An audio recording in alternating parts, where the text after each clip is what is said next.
ধন্যবাদ আপনাকে। সাভার উপজেলা বাকুরতে একটা ইউনিয়ন, আপনারা জানেন বাকুরতে ইউনিয়নে আজকে সকাল থেকে এখন অবধি গণমাধ্যম কর্মীদের সাথে নিয়ে ওনাদের সম্মুখে আমরা অভিযান পরিচালনা করে আসছি। ইতিমধ্যে মাটির টপসয়েল যারা কেটে নেয় ভূমিদস্যু, তাদের যে যন্ত্রাংশ দিয়ে মাটির টপসয়েল কেটে নেয়, 3টা যন্ত্রাংশ আমরা সমূলে ধ্বংস করে দিয়েছি। এবং ফায়ার পুড়িয়ে যে তেল উৎপাদন করে এগুলো পরিবেশের জন্য অত্যন্ত ক্ষতিকর এবং ভয়ানক।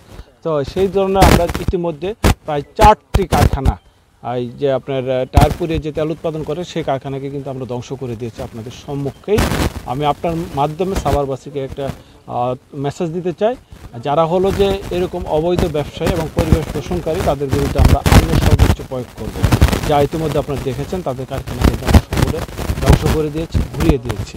তো যারা সৎ ব্যবসায়ী তাদের উদ্দেশ্যে বলবো, সরকারের পক্ষ থেকে, উপজেলা প্রশাসনের পক্ষ থেকে আপনাদের পাশে আমরা সবসময় ছিলাম, আগামী দিনও থাকবো। এই ধরনের জি জি জি জি জব্দ একটি মাটি কাটার যে যন্ত্রাংশ সেটি জব্দ করা হয়েছে এবং 3টি নির্মূল করা হয়েছে। আমরা বাকুরতাকে দূষণমুক্ত বলার দ্বার প্রান্তে আমরা চলে এসেছি। আমরা যতগুলো অবশিষ্ট থাকবে সেগুলো হলো যে আমরা অনতি বিলম্বে সেগুলো ঘুরিয়ে দিব। ঘুরিয়ে দিয়ে হলো যে জীববৈচিত্র্য রক্ষা সহ এখানে অনেক কৃষক তার ফসল উৎপাদন করে, আপনারা দেখেন সবজি উৎপাদন করে, অত্যন্ত গ্রিন এরিয়া, এটা গ্রিন অ্যান্ড ক্লিন এরিয়া।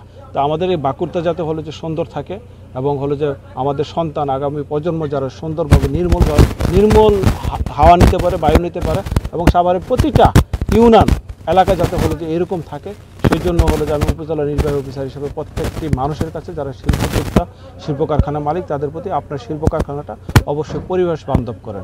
কারণ আমাদের আগামী প্রজন্ম যদি বাঁচিয়ে রাখতে হয়, জীববৈচিত্র্য যদি বাঁচিয়ে রাখতে হয়, আপনাদের সহযোগিতা ছাড়া আসলে সম্ভব না।